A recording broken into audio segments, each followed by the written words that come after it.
So I'm here at Line 6 HQ after the big live stream today. It was a pretty exciting day, and I'm here with my good friend Eric Klein, who has quite a bit to do with this. As many of you probably already know from the live stream, the new product was announced, which is called... Bunch of products. Helix Stadium is the sort of family of products. It's a new platform.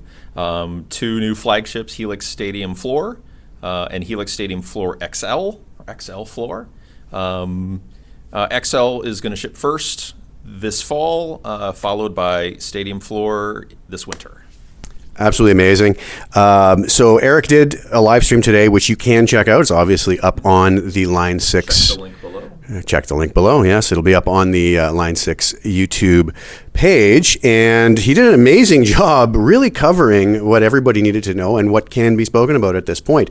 I'm sure there's a lot more as far as plans go for this in the future.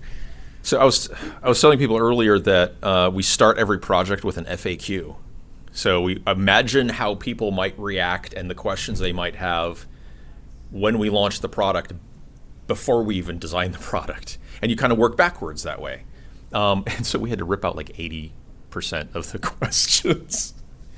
No, it was really ambitious because, you know, it was written years ago. But yeah, there's a lot of stuff. But the big takeaway is that we built the Stadium platform specifically to be extensible and upgradable for a long time, so we can realize those plans. We don't be like, okay, well now we have to redo Helix Core because of this, so now we have to completely change this to make sure we can keep doing this. Now it's like, no, we know what's happening, so we can build the foundation of Helix Stadium from the beginning, so it's much faster and much easier for us to realize what we want to do. That's incredible. So one of the things that I think would be the most interesting to a lot of users is there's a whole new amp engine in here, is there not? Agora. It's called Agora. Yes. Which is the street you are on, which I kind of finally made that connection today when you were talking about that. So how would you say this is different than what Helix users have experienced for the last 10 years? So going all the way back to the very first modeling amp, which was the Axis amp in 96, 97.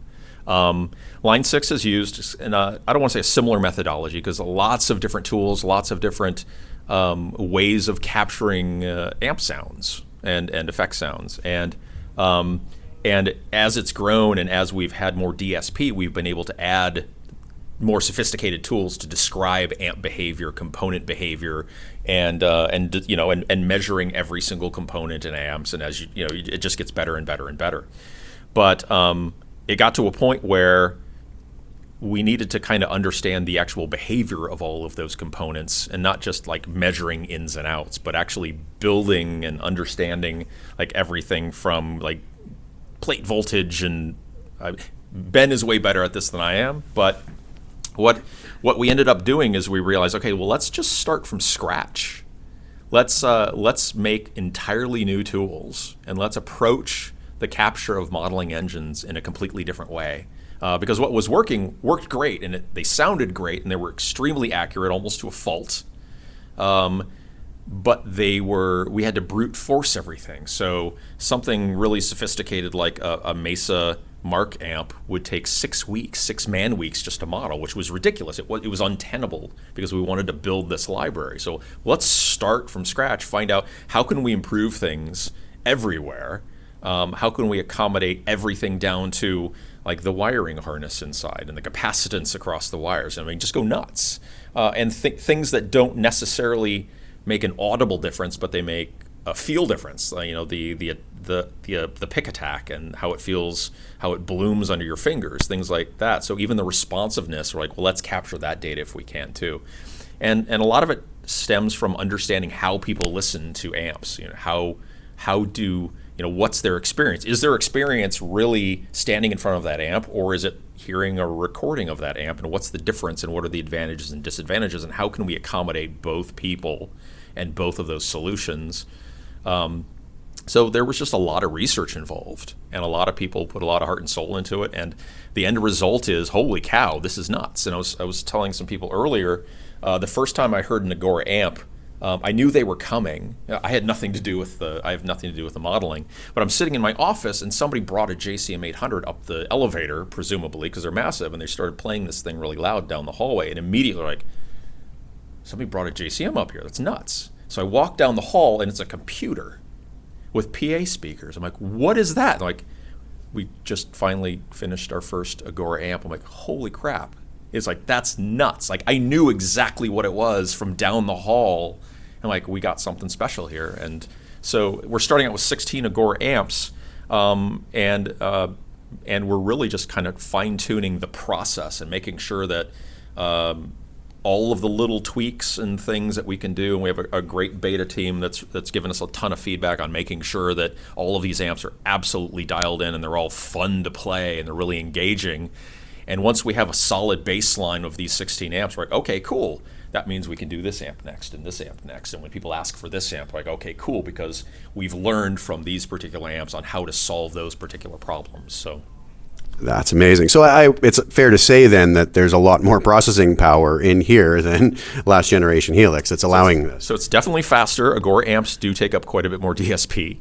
So, but that's the big reason why we needed to add such a huge platform in here as well. It's because we wanted to be able to realize things like Agora and a bunch of stuff that we can't talk about as well. So, do you think it would be fair to say then that for people using the legacy amps, that they're going to be able to squeeze a lot more out of this as well? Like, for instance, maybe as we all know, like when the poly effects came out, one of the mildly frustrating things about it was just how much DSP they used up in the Helix. And, so trying to balance things between paths.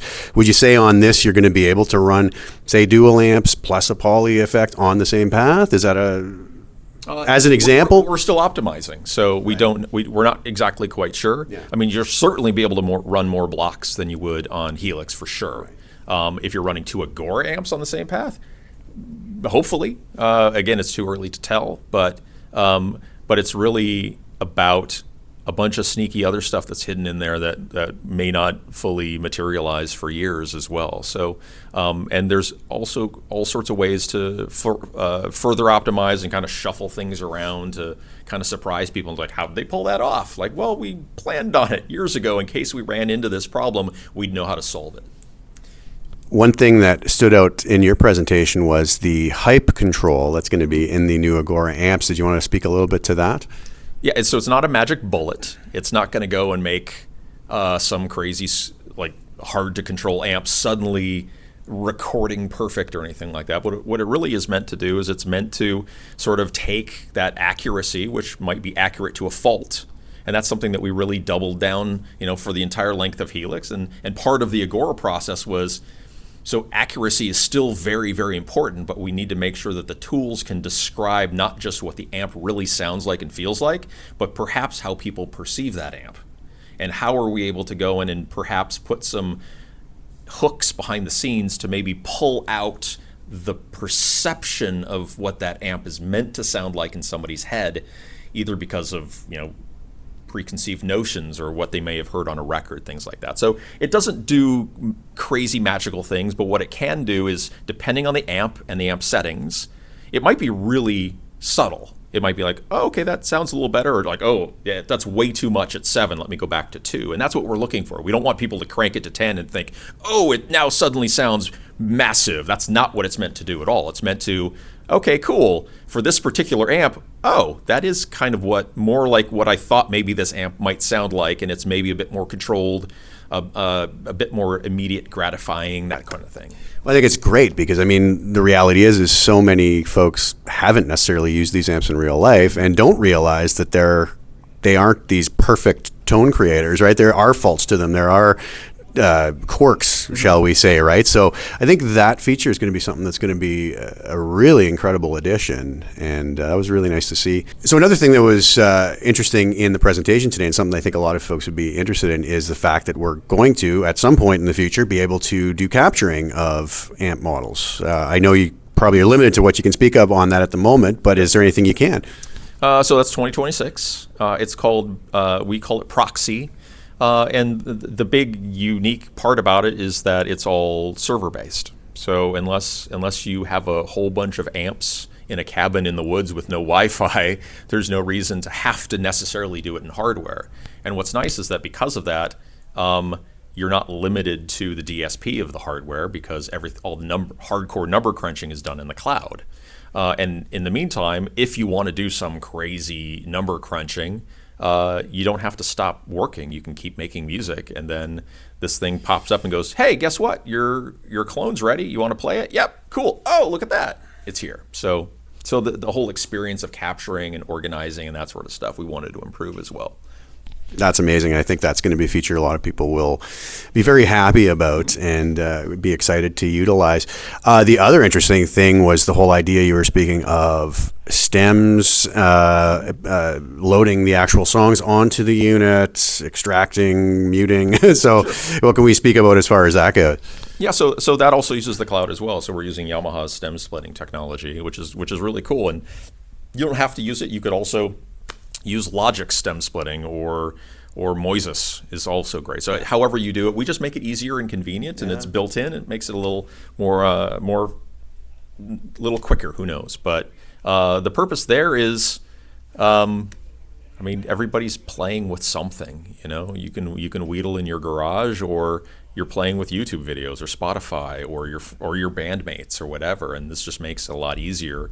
And especially the dichotomy between the sound that somebody makes just playing by themselves, whether it's a real amp, whether it's a pedal board, whether it's a modeler through FRFR, whatever it is, sounds totally different than in the context of a mix, both on stage and in the studio.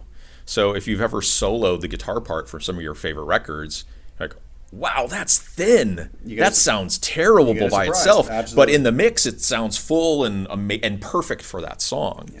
So it's just an additional point of context, so people can learn how records are made, perhaps, or they can realize, oh wow, I made this great sound that should sound great in this record, but wait, now it doesn't when I mute that guitar. Oh, I have to do this in the context. So it's almost like it could be a learning tool as well.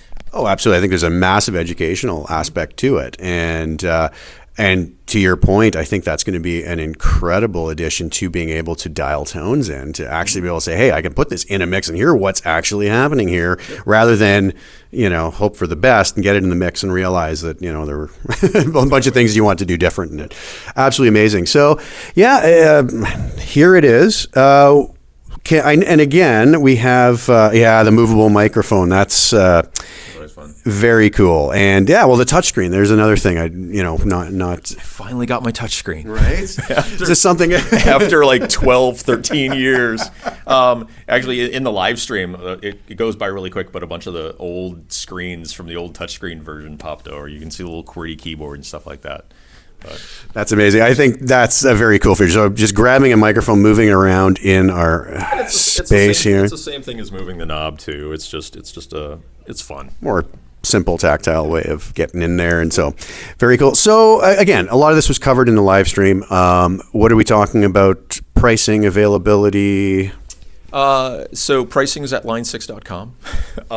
Easier to do. we have other stuff. So Helix Stadium XL is out of the gate first. It's going to be released this fall. Helix Stadium Floor, the smaller brother, also the flagship, is this winter. Amazing. I don't think we need to go on much more here. Incredible product. I want to thank Eric and everybody here at Line 6, first of all, for inviting me down. This has been an absolutely wonderful experience, and it's been an honor to be a part of it. So thank you guys so much. And thanks for taking the time to answer some questions. And I think we have to go drink and eat a little bit. We're going to go party. We're going to go party. Awesome. Yeah. Thanks, everybody. The link will be below to the live stream. Eric did an absolutely spectacular presentation today. Oh, shucks. No, you did. It was very good, and it's pretty much going to answer everything you need to know, I think, or what can be said at this point, whatever at least. We're able to get away with admitting. Yeah. Absolutely. So that's going to be below. Thank you guys for viewing, and we'll talk soon.